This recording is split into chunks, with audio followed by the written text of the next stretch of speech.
రాయబడిన మాట, తన దేహం అంట పసిపిల్ల వాడి దేహంలాగా మార్చబడింది. ఎలాగుంది అంటే ఒక సంవత్సరం బాలుని దేహం ఎలా ఉంటుందో అలాగా మార్చబడింది. అంటే అంత శ్రేష్టమైన స్వస్థత దేవుడు ఆ యొక్క అధికారికి ఇచ్చాడు, నయమానికి ఇచ్చాడు.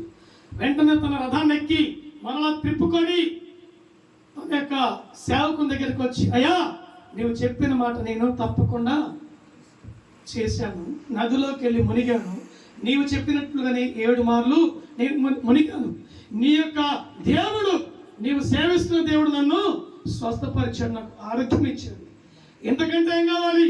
ధనధాన్యాలు, భోగభాగ్యాలు, సకల శ్రేయాలని కూడా నేను ఈ రోగానికి మందు పెట్టుకొని నయం చేసుకోలేకపోయాను. కాబట్టి మీ దేవుడు నాకు స్వస్థతనిచ్చాడు, కావలసినంత ధనాన్ని తీసుకోమని రథాన్ని తీసుకొచ్చి ఆపడాడు.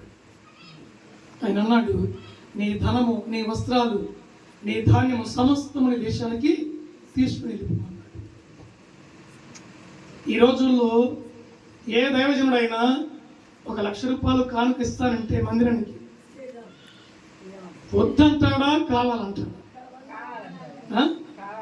నువ్వు 1,00,000 రూపాయలు ఇస్తున్నావు, ఇది రాజకీయ పరంగా వచ్చిన సొమ్ము, ఇది పేకాట ఆడితే వచ్చిన సొమ్ము, ఇది కోళ్ల పందెం ఆడితే వచ్చిన సొమ్ము, ఇది పాపముతో కూడిన సొమ్ము.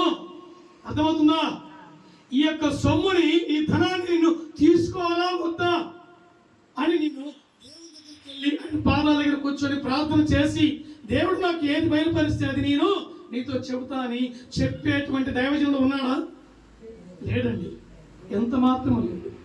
ఎందుకంటే కానుక ఇస్తాంటే తీసుకొని ఏదో ఒక పనికి ఖర్చు పెట్టుకోవటమే. ఖర్చు పెట్టుకునే సేవకులు ఉన్నారు, కానీ మరొక రకమైన సేవకులు లేవు. ఇలాంటి సేవకులు అసలే లేవు, నేను చెబుతున్నా మాట. కాబట్టి దేవుని ఇలాగా ఎలాగైతే తన ధనాన్ని తీసుకొచ్చడం అలాగే తిరిగి తీసుకుని వెళ్ళిపోమన్నాడు, అలాగే తన ధనాన్ని తీసుకుని వెళ్ళిపోయాడు. ఆమేన్, హల్లెలూయా.